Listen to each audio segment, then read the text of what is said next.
This is Laura, and today we're going to host a special on autism. In studio with me is Zephyr James with the Autism Society of Minnesota, which is hosting a special Autistic Community Summit on September 17th. Zephyr James is an autistic adult and the Community Engagement Manager at the Autism Society of Minnesota. With over 7 years' experience in the autism field, they spend their time talking to autistic community members to create resources that meets the needs of the community where they are. James has completed the Partners in Policy Disability Advocacy Program and was a Minnesota-led fellow. Welcome to the studio. Thank you so much for having me. I'm so excited to be here. Oh, I'm so excited to have you too. I mean, this is something that's just so near and dear in so many ways. So tell us a little bit about this awesome event that's on September 17th, the Autistic Community Summit. Yeah, absolutely. I'm just going to make a few little caveats before we get started here. First of all, I'm probably going to use the word awesome to refer to the place where I work. That is our initials, AUSM. So I may call it awesome if I forget to say Autism Society of Minnesota, and that's what I'm referring to. And the second thing I want to mention is that I'm going to be using identity first language today. So you will probably hear me say autistic people, rather than saying a person with autism. And the reason that I'm doing that is because most of our adult autistic community members have let us know that that's their preference. So just a heads up at the beginning of this, that's how I'm going to be referring to folks. So with that, I'm incredibly excited to share a little bit about our Autistic Community Summit, which is coming up next weekend. This is an event that we say is by autistics and for autistics. It started about 5 years ago after we had one of our big conferences. We have a yearly conference that is open to everyone in our community. And we had a really large group of autistic adults who showed up that year and created just a very cool space for themselves. They really connected with each other, they provided resources, and they really changed the vibe of what was happening at that event. And I looked at it and I said, I wish there was a space where we could all do that with each other, that was just for us. There was a space where we could show up in all of our autistic glory, with all the supports that we need, with all of the things that we want to talk about. And that's how the Autistic Community Summit came into being. I love that phrase, autistic glory. Thank you. I do. I like it. And I'm gonna jump ahead just because I love this. One of the little keynote, one of the things you have later on, it talks about people and autism and the disadvantages. But what he said is that decades of deficit-based autism behavioral interventions and treatments. After decades of seeing this as some type of disability, 80% of adults with autism are unemployed or underemployed. Yeah, so that is a huge issue in our community and definitely something that we're always looking at. I'm going to get kind of nerdy for a minute. I'm going to jump into some disability nerd stuff. There currently are two main ways of thinking of disability. One of them is called the medical model, and that's where you think that disability exists in the person. There's something wrong with their body or their mind, and we need to come in and fix it or provide a tool or something that will allow that person to function the way everyone else does. The other one is what we call the social model of disability, which says that it's actually society that disables a person. It isn't the fact that I need to use a wheelchair. It's the fact that there aren't ramps. It's the fact that things aren't accessible to me. And so we're really kind of leaning into that social model a little bit more with this event and saying, there's nothing wrong with who we are. We can show up and love ourselves and love our quirks and love the way that we might stim, which is self-stimulating behavior. You might flap your hands or rock or anything like that. We can appreciate the way that we communicate with each other, all of those things. And those are not inherently bad. And when we're with people who understand that, when we're with our community and people who are also the same way that we are, it's not disabling. We're actually quite successful when we work with each other. And I think when we approve, I worked on Paul Wellstone's first campaign, and famous statement is, we all do better when we all do better.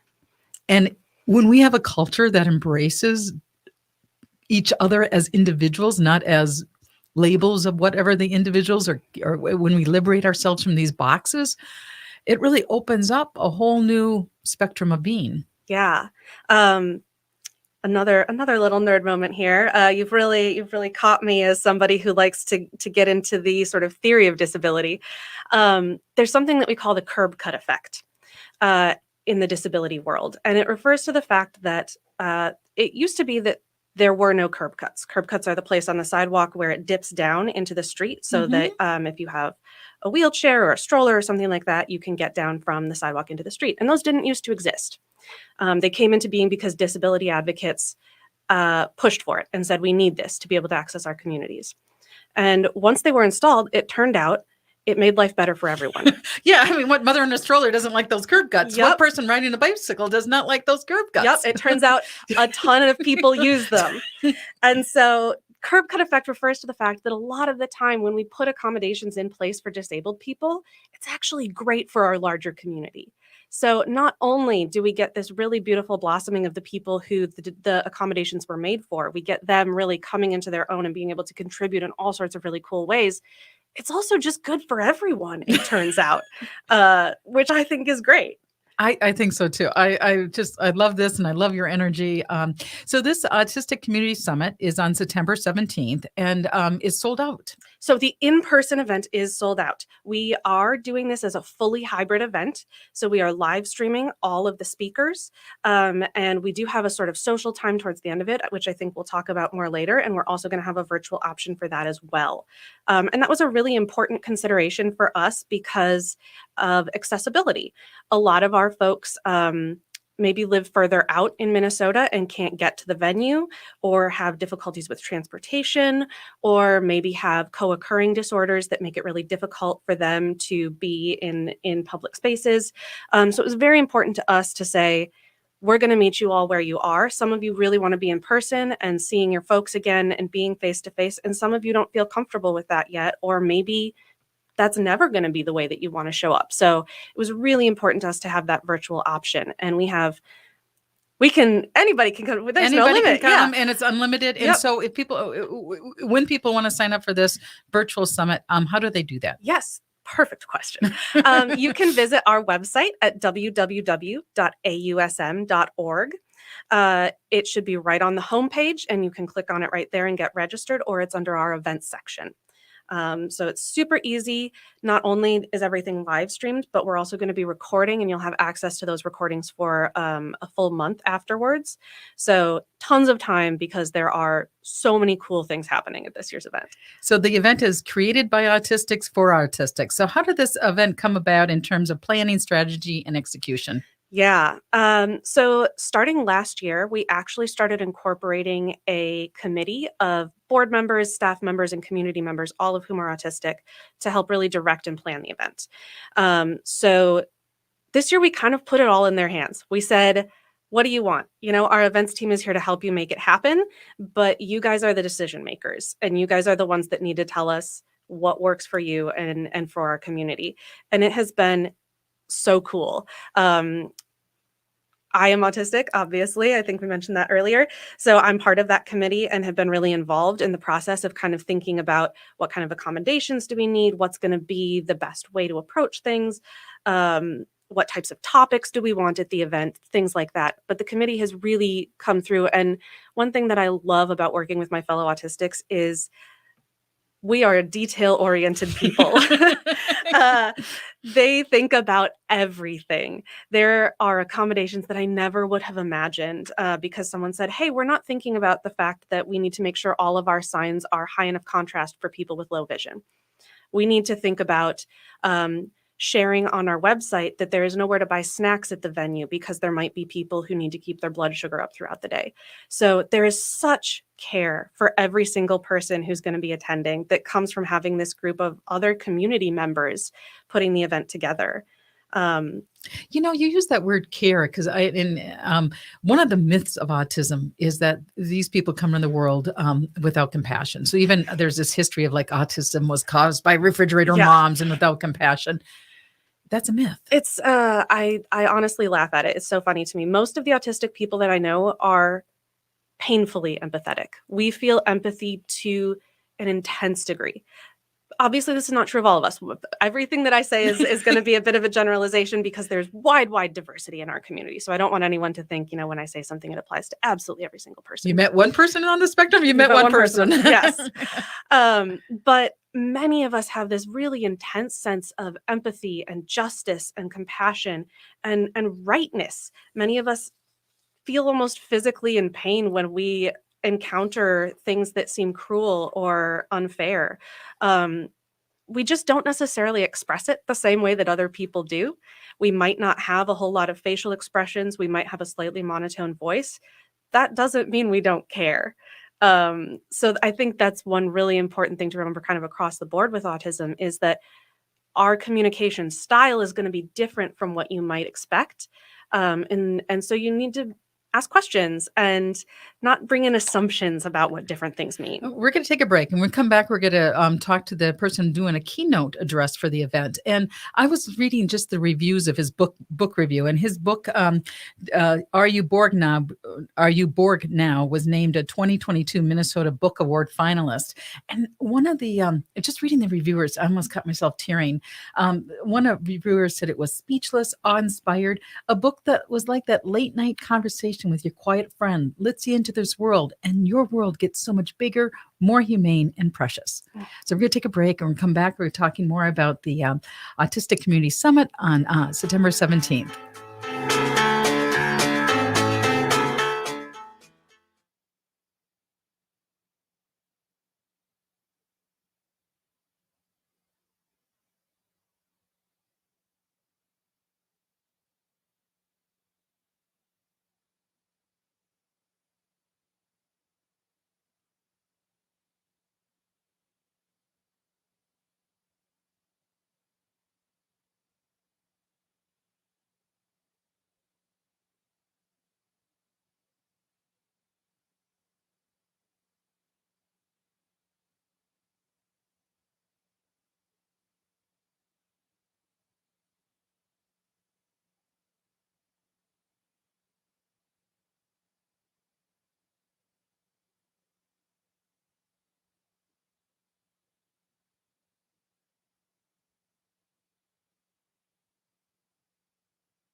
Where I was a little stumbling on Saeed, which is probably Hello. Saeed Shahia.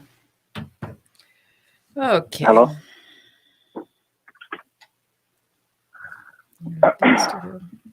Hello. Hi, we're here. There we go. I got to put my headphones okay. on. Can you hear me Hi. okay? Yes, we can. I think you were hearing me. How are you doing this morning? I'm good. How are you? Great. Well, I'm so glad you can join us. Um, I didn't get a chance to read your book, but as I was saying, I was just reading the reviews and I caught myself tearing. So I'm excited to talk to you. I Saeed, appreciate that. Thank you for having me. yeah, Saeed Shaiya. Am I saying your name correctly? Sha'ia. Shaiya. Sha'ia. Shair. Yeah. Shair. Sha'ia. There's no R. Shaiya. Yeah. Okay. Great. Well, I'm ready to start.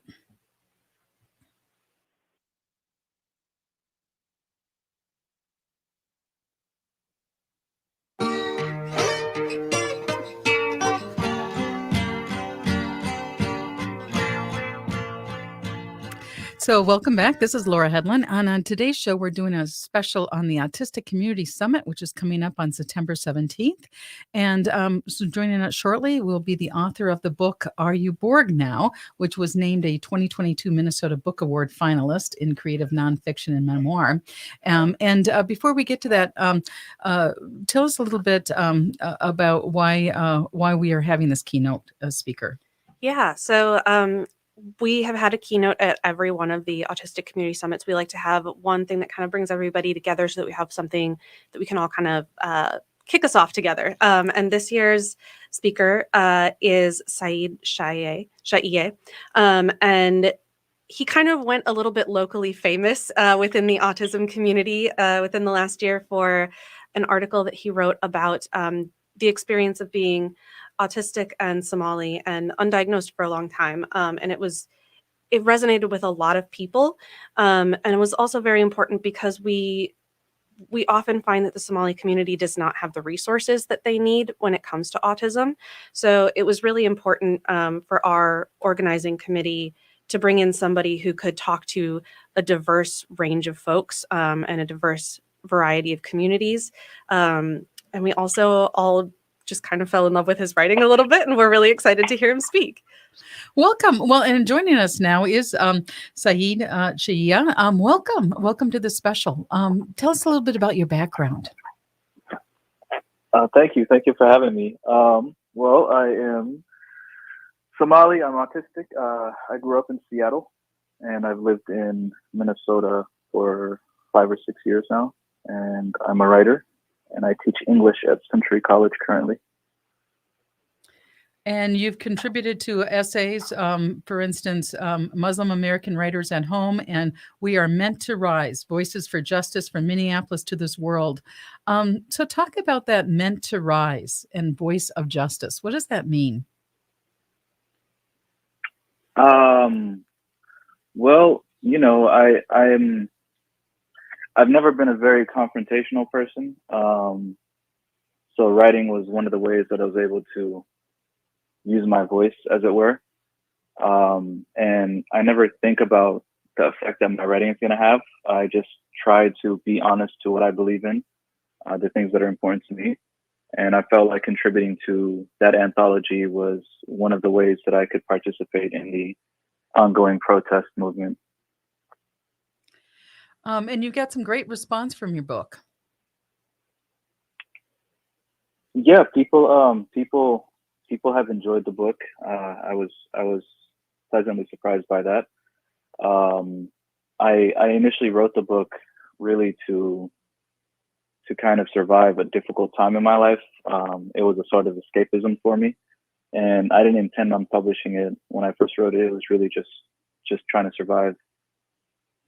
And one of the reviewers said that they loved the bare honesty from start to finish, the copy of the documents, all the photographs. It's truly wondrous how someone can take a deeply painful personal history and write it in a way that makes you feel like you were there to witness us all from behind an administrator's desk, through the smoke and everywhere else the book takes you. So there's some intense intimacy living in your book. Yeah. I'm an intensely intimate person, even with strangers. I've always been someone to tell complete strangers my life story at a bus stop, but that's part of being autistic. We just kind of have our heart on our sleeves, and So at the time that I was writing the book, I alluded to it, but I was in an MFA program, and it was extremely difficult for me because I was being encouraged to write about trauma and to perform it, as many minority people often are. And so I wanted to escape the trauma that I was facing by writing about the past. But because I went through a lot of childhood trauma, I can't look into the past without running into trauma. And so one of the ways that I got around it was by using as many different techniques as I could to try and diffuse the trauma, through photography, through administrators speaking about my experience in their own words, through my family talking about my experience, through a conversation. The main backbone of the book is a conversation that I was having with myself, and my inner child, to try and understand what we went through, and making fun of it, and kind of having some levity around it, just to process it all without being reconfronted by that trauma in a way that made me not be able to fulfill my obligations in the present. So you'll be giving the keynote address at this event, which is on September 17th, and people can, we'll have more details, but people can sign up to participate in the event virtually. But what do you hope to convey through your keynote address? I think I really want to talk about the difficulties of living with an undiagnosed disability, the power of self-compassion, realizing that we can't do this life thing on our own as much as we want to, and then we need a lot of help along the way. There's nothing wrong with that. The fact that patience and love are much greater motivators than shame, because a lot of my story is about using shame to motivate myself to accomplish things, and seeing my self-worth in my accomplishments, and realizing that that can really only lead to a place of being used up. And so what are all these accomplishments on your wall? What do they mean if you feel like you're a hollow husk of a shell of who you once were because of how hard you had to work for them? So just learning to go slow, accepting yourself, accepting your body and its limitations, and having some self-compassion. So the title of your keynote address is the lessons I wish I had known in college. So when you first went to college, you ended up dropping out, and it was a horrible experience before you returned. So you'll be sharing that story? Absolutely. Yeah, definitely. I'll be sharing that story. Growing up in Seattle, being a child of immigrants and an immigrant myself, being the oldest child, there was a lot of pressure on me to succeed. And the classic American dream that's sold to people when they're coming to this country is the way to succeed is through a college education. I didn't realize the difficulties of, first of all, I didn't know that I was autistic. So I didn't realize that me having a hard time focusing in class, that might be because of the hundreds of people surrounding me in a university lecture hall, all the noise and overstimulation, not being able to focus on what was being said. On top of that, I have ADHD, so my brain being overstimulated and forcing myself to try to work through that, it really led to me just falling apart, and that led to depression, which also led to addiction, and that led to me dropping out. And then the shame started, because all of a sudden you go from being the golden child to, the dropout who's on his mom's couch at home as a grown man, and I felt really worthless, and I didn't know how it was going to go on. What do you hope that people who hear your keynote speech or even hear you today, what do you hope they take away from your story and how you're sharing it? I hope that they know that you are enough. We're often told you need to make something of yourself. What are you doing just sitting around? Well, you're already something, and a beautiful thing at that. And I don't think that we need to try and, just the society that we live in often tells us, I don't feel good about telling people about my accomplishments and my degrees and whatever, because it doesn't reflect on who I am as a person, as much as what I do for the people in my life. I feel like that's a greater indicator.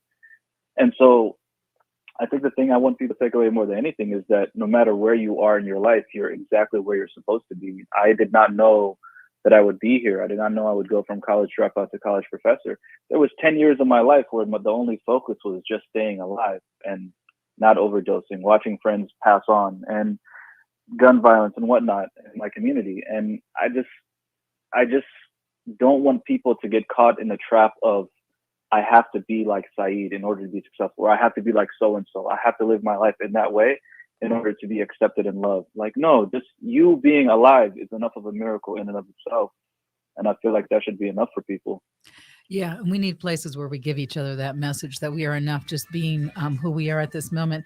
Well, I really appreciate you being able to join us. And if people want to listen to your keynote address, they can sign up for the virtual event on the Autistic Community Summit. And we'll learn more about that summit coming up. So thank you again, Saeed Shia, author of Are You Borg Nog? Are You Borg Now? Which was named a 2022 Minnesota Book Finalist. So thank you so much. Thank you so much for having me. Thanks. Take care.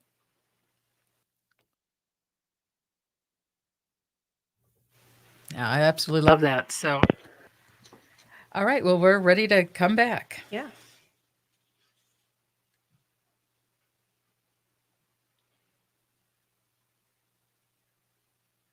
And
welcome back. This is Laura Headland. And on today's show, we're hosting a special on autism.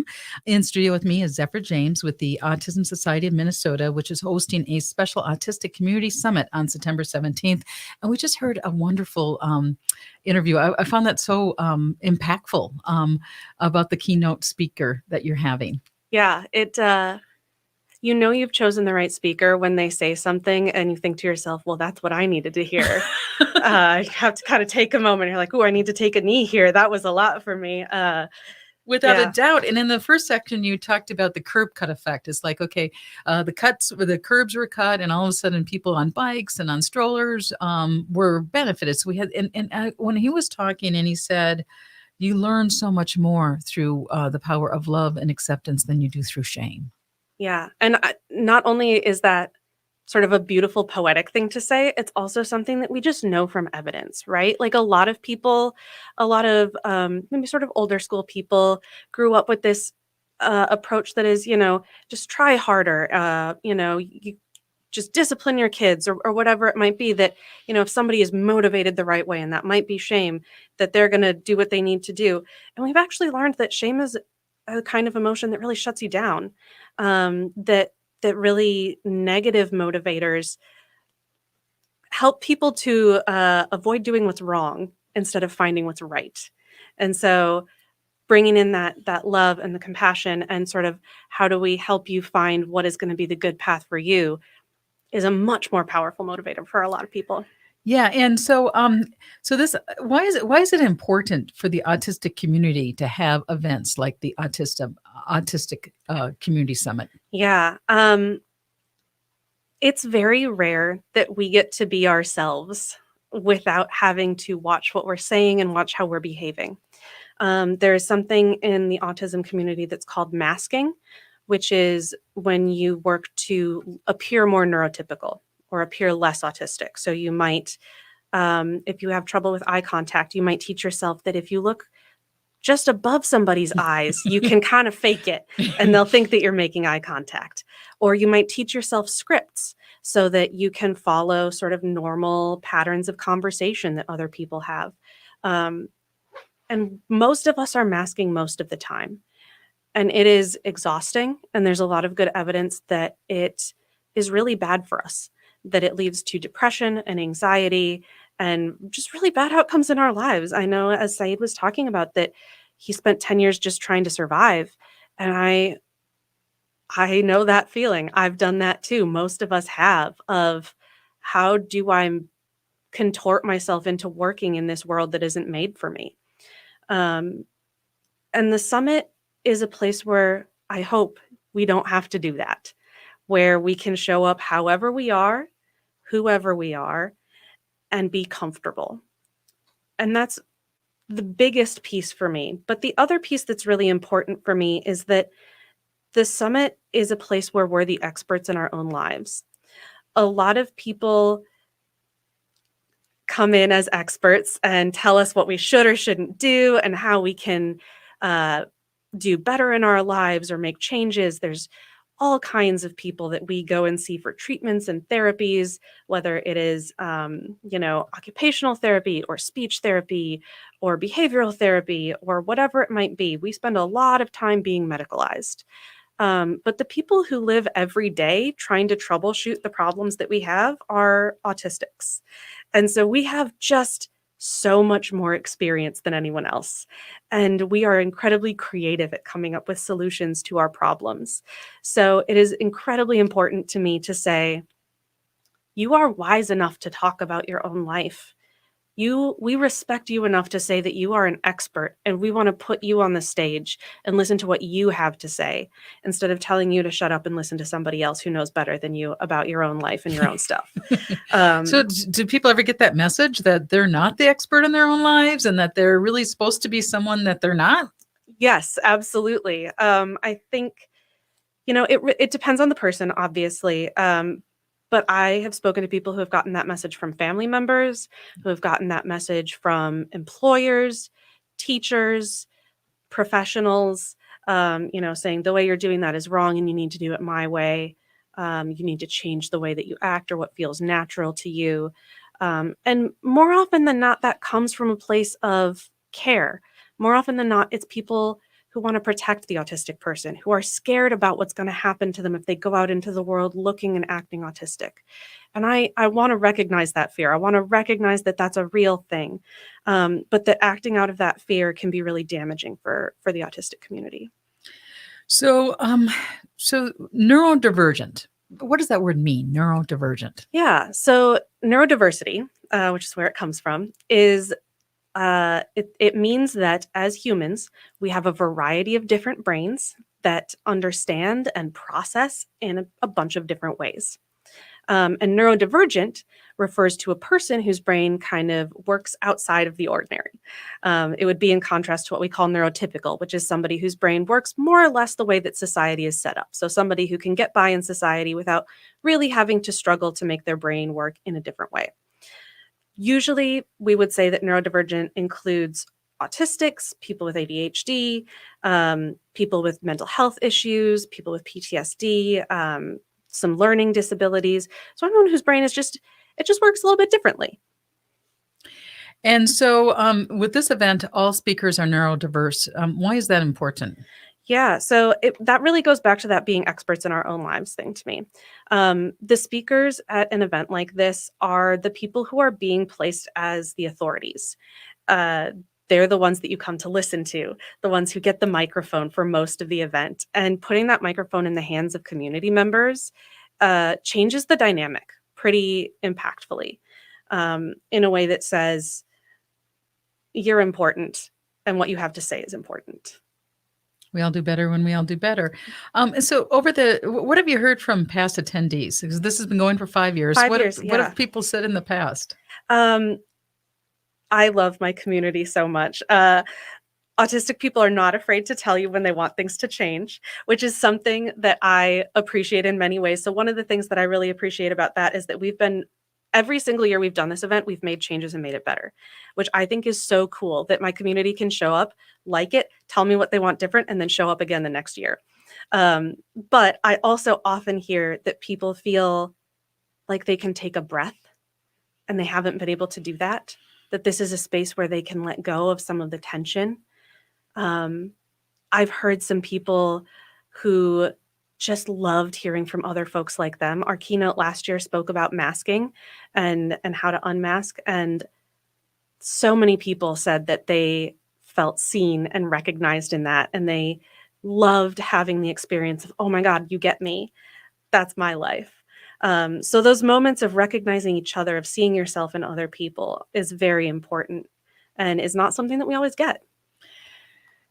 No, because I mean, and why is that something that you don't always get, do you think? I mean, because when you're neurodiverse, it's not like a one size fits all, and kind of the culture is this is, it has almost a one size fits all lens. Yeah. I mean, the most obvious reason we don't get that very often is that our brains work differently from the vast majority of people. So oftentimes, if a neurotypical person is talking about their experience, I'm sitting there going, what on earth are you talking about? I've never had that experience in my life. Huh? You felt good about yourself? I don't understand. So first we have to find other people who maybe function the way that we do, who think the way that we do. But in addition to that, as I mentioned before, there's a huge amount of diversity within the autism community.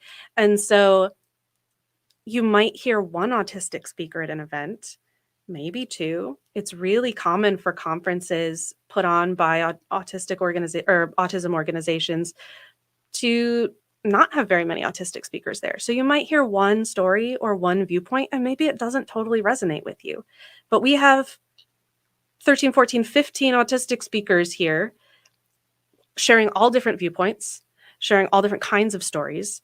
And so you're much more likely to resonate with at least one of them. And then there's all of the other participants that you can talk to and connect with and socialize with. And that's more people that you can resonate with. And maybe you pick up a little bit of this person's story and you say, oh yeah, that's how I experienced school. And then you hear this other person's story and you think, oh yeah, that's how I experienced trauma. And so you just get more representation. It's sort of the way that when there's only one character who is Black on a TV show, they have to represent the entirety of the Black experience, which is impossible. That's kind of a similar thing to what we have to go through, is we only get one representation sometimes. And when we have more, we just get more ways to resonate. So this autistic community summit has been going for 5 years. Where do you think it's going to go in the future? Oh gosh, I have dreams. This year feels really big for me. Our committee has been really involved this year. We've had so many people excited and interested about it. We sold out really early this year, which was very exciting. So I see it getting bigger. I see us having more speakers and more attendees. I see us really becoming a model for how you can host an event in a way that is friendly to neurodivergent people. One of our committee members told me that I should do a TED Talk about supporting autistic speakers and autistic panel members, because we've done a ton of work behind the scenes to figure out how do we make all of the expectations really, really clear for our folks. If we're hosting a panel, how much do we need to practice in advance, and how many do we need to send out the questions in advance, and how much do we need to talk to each person to make sure that they feel comfortable? And are we checking in with everyone about the accommodations that we need? So we have all of these checklists and resources that could be super helpful to other people. So I really hope that this becomes kind of a role model event for other spaces to say, we've done the hard work of trying to figure out how do you make a more inclusive event, and not just for attendees, but for everyone involved, the volunteers, the speakers, the staff. And here are our resources, and you all can do it too. So there is an unlimited supply to participate virtually. So tell us about how, if someone wants to participate on September 17th virtually, how they go about doing that and what happens. Absolutely. So you can register at www.ausm.org. Awesome. That is our website. AUSM. Yep. Awesome. We say it all the time. We irritate ourselves. And it should be right on the front page or under the events section. You can register. It is $35. It is important to us to keep that cost pretty low to make sure that our community can access the event. So We are really happy that we can keep it at a low cost. And then on the day, all of our sessions are going to be live streamed. So you will be able to click on a Zoom link, watch our keynote, watch our breakout sessions, and then also participate in the social options that we have at the end of the day. In addition to that, we are recording everything. So it will also be up for watching later on our website for a full month. So you will get a ton of content and be able to watch it at your leisure if you cannot handle 8 hours straight of sitting and listening to people, which I know I can't. I prefer to spread it out a little bit. So outside of this event and initiative, what else does the Autism Society of Minnesota do to support our autistic community? Yeah. It always makes me laugh when I have to give the elevator pitch for our organization because we do everything. So we do events, we do education, we do trainings, we do therapy, we do advocacy, all kinds of stuff. And you can find it all on our website, www.ausm.org. Or awesome. Just think awesome. So Awesome. we're doing a special on autism today. And thank you for listening.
Hi, this is Laura Hedlund, and on today's show, we're hosting a special about the Autism Community Summit. And in studio with me is Zephyr James with the Autism Society of Minnesota.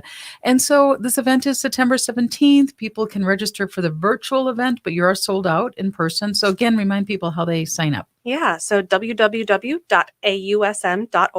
Awesome.org, as we call it, right there on the homepage. And if you want to keep up to date with us about future events and things, you can always check out that website or sign up for our newsletter or follow us on social media. We would love to have you. That's great. So what are the outcomes you hope for this conference? Yeah. Or summit?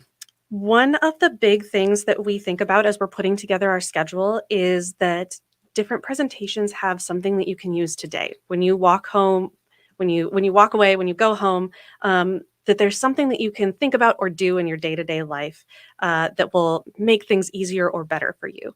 So a bunch of our topics are going to have accommodations or tools that our participants can go ahead and use for themselves, whether that's sensory things or executive function supports, or tools that they can use in their workplace.